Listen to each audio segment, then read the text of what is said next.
All right, we are back here on the GSMC Baseball Podcast, bringing you our fourth and final segment, which is going to be talking about some general news stories around the league that I did want to touch upon. These are stories that maybe didn't deserve a whole segment, or I couldn't talk about for a whole segment, but I think are really fun and interesting to talk about, so we'll be doing that here. First one we'll be talking about is the Arizona Diamondbacks. We've talked about them a lot lately, with them being the NL champions and them signing Jordan Montgomery, but we have more stories for them in the news lately now. They apparently, according to reports by Bob Nightingale, are ready to deal with the deadline. They are very open to adding a big star or a big name or just big pieces in general. And the owner also came out saying that they are open to adding salary at all costs, and they think this is the year and this is the time to keep going for the Diamondbacks. So, yeah, I think that's a big story here and something that I think is very wise of them. I think this year, the next 3 years are really going to be the prime of the Diamondbacks. They're a very young team, but young teams don't last forever. So I think when you have a franchise star like Corbin Carroll, other great young players as well, like Gabby Moreno, like Zach Gallen, I think that you have to know when your time is, and this is their time now. And I'm glad they're open to dealing, and I'm glad that they are open to getting more big pieces on their team. I don't really see that many huge holes for them. I mean, catcher is pretty much set. The infield's pretty much set. They could potentially upgrade a shortstop if Jordan Lawler isn't ready. But I still think the team is very good. I think the outfield's great. I think DH is pretty good with Jock Peterson being there. But I think one potential addition could be the bullpen. I just don't think that their bullpen is amazing, and I think they could use more additions. They did add Paul Sewald, yes, but I don't really know if he's so much of a difference maker. I think one thing to look at is maybe Devin Williams. Devin Williams obviously is hurt for the first 3 months, but I don't know if the Brewers are going to be that good. And even if they are that good, they've shown a history of trading closers at the deadline because they just simply don't value relievers that much. So I think adding to the bullpen could be a potential thing for the Diamondbacks and what could happen with their year. So it's good for them that they are ready to deal with the deadline. It's good for them that they are ready to add salary. I think we know that as to be true with the Montgomery signing. So if I'm a Diamondbacks fan, I'd be very excited right now, and I'd be very just overall happy with the direction the team's going and what's happening with them. So yeah, just Diamondbacks news and ready to watch them at the deadline. The Yankees made a trade yesterday for White Sox reliever Jake Cousins. I think this is a good move personally. I think he was a good reliever with the Brewers. I think he has great stuff. I think he's good fastball, good slider, and he's going to be in the minor leagues for the Yankees. It's just some overall nice depth for them in that bullpen. The Yankees have been very good over the past few years of accumulating depth, getting great guys just on that team, in that organization that can perform really well. So yeah, I'd be really excited if I was a Yankees fan.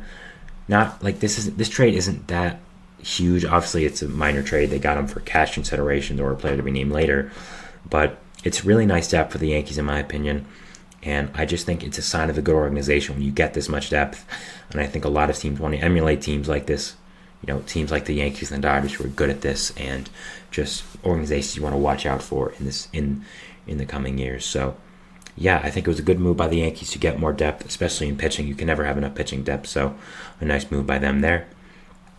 After that, we have Tyler McGill. He was placed on the injured list by the Mets with a shoulder injury. He felt some soreness after his start versus the Brewers yesterday, and he's now being placed on the IL. Got an MRI. Obviously did not turn out great.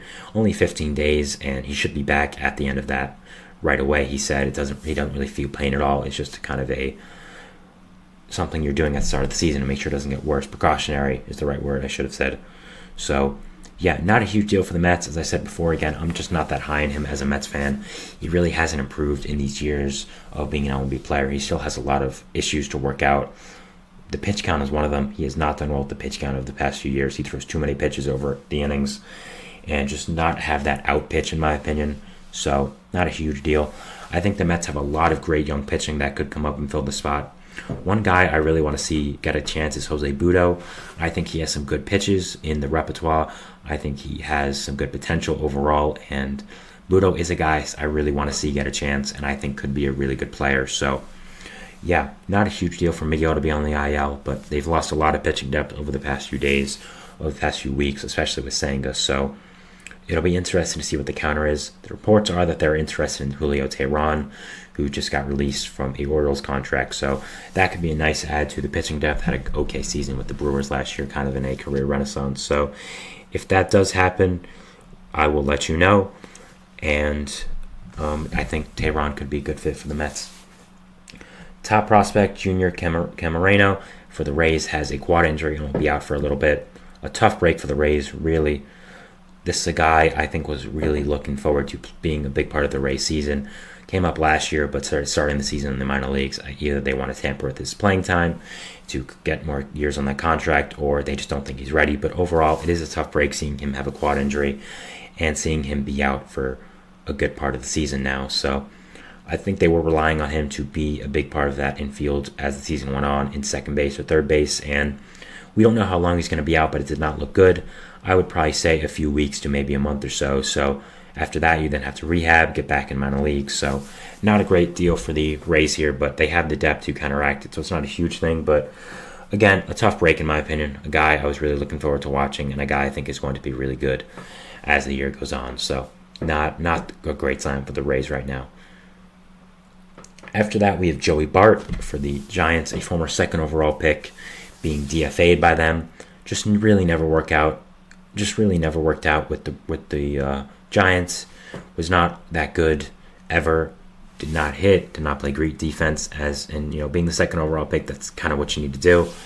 Was being heralded as the replacement for Buster Posey when he would retire. Obviously, he's now retired, and they moved on. So just did not work out. I still think could be a good buy low candidate for a rebuilding team. I think maybe a team like the A's or the Nationals could be looking at Bart as a player to look out for, as a player to watch and see if they want to add him. The problem with those two specific teams I mentioned is that they kind of have catching depth even for bad teams. So I think other bad teams to watch out for are the White Sox. I think only having Corey Lee there and Martin Maldonado, I would look out for them to maybe sign Joey Bart. I also think the Marlins could be a team. They were mentioned with him in rumors in the past, so I think they could be a team there. The Cubs were also mentioned as a team in the past, but they're kind of competing, so I'm not sure how that could work. But I do think the Marlins are a strong fit here, and I think that Bart will land on his feet. A player with this much potential because he was second overall pick a long time ago. I think that a lot of teams are not going to be lining up really, but I think they are going to be looking at his services and seeing if he could be a potential player for their team in the future. News that just happened right now, not really breaking news, but Johan Ramirez got a 2-game suspension for throwing at Rhys Hoskins. He keeps saying that he didn't mean to, but I don't really know about that one. So he originally got 3, and he appealed. Pitched yesterday, now getting a 2-game suspension. That's usually what happens. They usually just get it down by a game. So Mets will be out of relief on him for 2 games. Great. What a great start to the season. So, yeah, it's not a huge deal. He's not an amazing player, but at the same time, it is more depth than the Mets are losing, and we talked about already how detrimental that could be. So, yeah, we'll be updating you on the Mets pitching situation, and if more does happen with this. The Twins signed relief pitcher Diego Castillo to a minor league deal. I honestly really like this move for the Twins. Diego Castillo was a main part of the Rays and Mariners bullpens over the past few years, but had some injuries and just did not work out, so has been a free agent for a little while now. I think going to the Twins makes a lot of sense. They lost a lot of bullpen depth in the past few weeks or so with injuries to guys like Justin Topa, Caleb Thielbar, Johan Duran. So I think buying low on a guy who used to be really good in Diego Castillo makes a lot of sense. And overall, I think it's a great signing by them and will be a valuable piece of depth going into the season for them. After that, we have the Rays. They signed Dominic Smith to a minor league contract. I think if any team get the big potential out of Dominic Smith, it is the Rays. They've done so many players over the years. Dom, I think, has so much potential. He's a guy who still has a lot left in the tank. Was an MVP candidate in 2020 for crying out loud. Was a former top prospect with the Mets. Just had injuries, could never really put it together, even when given a full season to be a starting player. So I think it's a good signing by the Rays and a good signing by Dom to go to an organization like the Rays who can develop players like that. So yeah, it's going to be interesting to watch Dom Smith and how he does develop over the next few years and just what his career ends up looking like and what happens this year going to the Rays. So, yeah, someone interesting to watch and an interesting story I think that is here right now. So, yeah. Next, we have Justin Steele. After having a hamstring injury going over that foul ball in opening day, he will be out until at least May. Not a great break for the Cubs. Having your ace pitcher out until May is just not good. I mean, that's obvious, I think.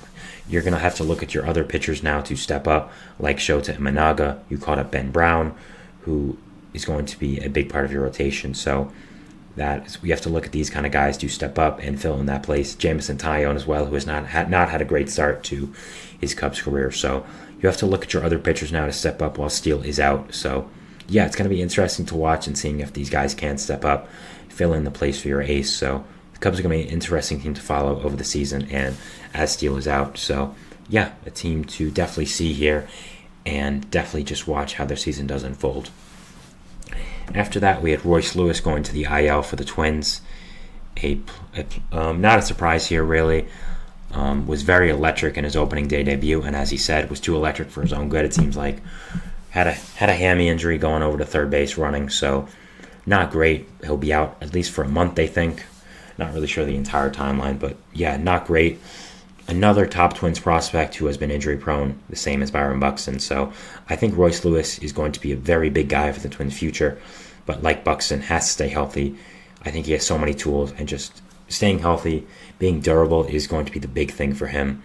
And we'll see how his career ends up going and just overall what is going to happen with him. So yeah, someone to follow, and it is unfortunate that he had to see the IL. Recapping some of the games that are going on right now as I stream, the Braves are blowing out the White Sox 6-0 in the top of the 8th. No real surprise there. The White Sox are not a good team. The Braves are one of the best in the league. Not really anything to talk about there. The Cubs are winning 3-0 on the Rockies. They had a 3-run inning in the 7th now, which is the inning that is currently on. You had Nico Horner and Mike Tauchman singling. Yan Gomes getting an RBI getting Nico Horner thrown at home, not getting an RBI. Seiya Suzuki just walked to make the bases loaded. So, yeah, we'll be watching how this inning unfolds, and they have bases loaded currently. So, Chris Morel got an RBI single before, not in this inning. Sorry for getting that wrong, but yeah, still a nice job by the Cubs to play here well and try to rebound after only winning 1 of 3 in Texas. The Pirates are beating the Nationals 1-0 in the top of the 2nd right now. Pirates are trying to keep up with that undefeated record. Michael A. Taylor hit a sacrifice fly, scoring Henry Davis to make it 1-0. So, yeah, those are the games on right now, and we'll be having a lot more games on today. We'll be covering them tomorrow and talking about them. So, yeah, we'll be recapping those. But that's it for today, and those are the games on. So, I want to thank you guys so much for watching. Remember to follow us anywhere you can get content and updates. Facebook, Twitter, TikTok, Instagram, all that. Again, thank you so much for watching. Remember to hit that subscribe button, hit the post notification to get all notifications when not only I upload, but all the other great young content creators on this channel. Thank you so much. Have a great day, and we'll see you with Baseball Threads tomorrow. Bye, guys. Thanks.